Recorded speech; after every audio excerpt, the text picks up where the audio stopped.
was pitch black, and the silence was so deep that even breathing felt loud when Fahad walked toward the old mountain at the edge of his village, a place feared for generations, because people believed a sorcerer was buried there, a sorcerer who, before dying, separated his spirit from his body and trapped it in the shadow of the mountain, and anyone who went there returned alive, but never returned the same. And something like that was about to happen to Fahad, because he had come searching for the truth behind his father's mysterious death.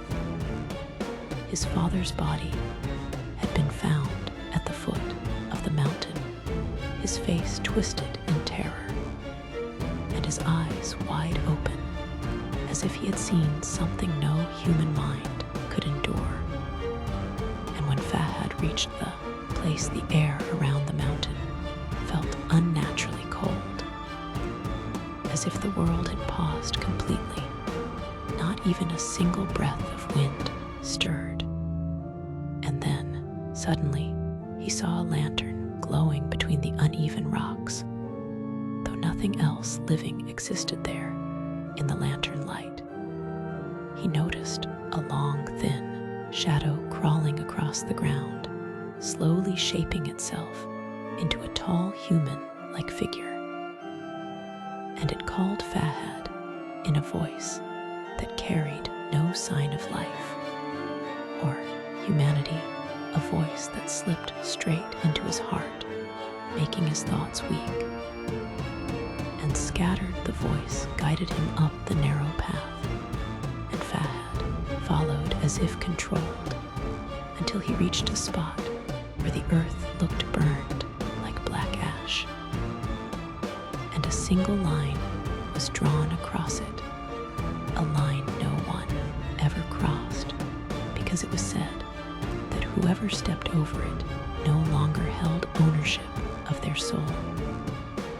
Yet Fahad stepped across for the sake of his father, and the moment he did, a deep rumble echoed from inside the mountain, and the ground beneath him throbbed with a poisonous pulse. Then an ancient grave revealed itself, a grave people believed the sorcerer had built to hide from human eyes. Though he had never truly died, he had only abandoned his body and lived on as a shadow. Fahad stared at the grave as its lid slid open on its own, and inside he saw not darkness, but a living eye, a giant, twitching, glowing eye that filled his entire being with burning fear. The eye asked him why he had come, and Fahad shouted that he wanted the truth about his father. Then a gray mist rose from the grave and wrapped itself around him, and within that mist he saw the moment his father died.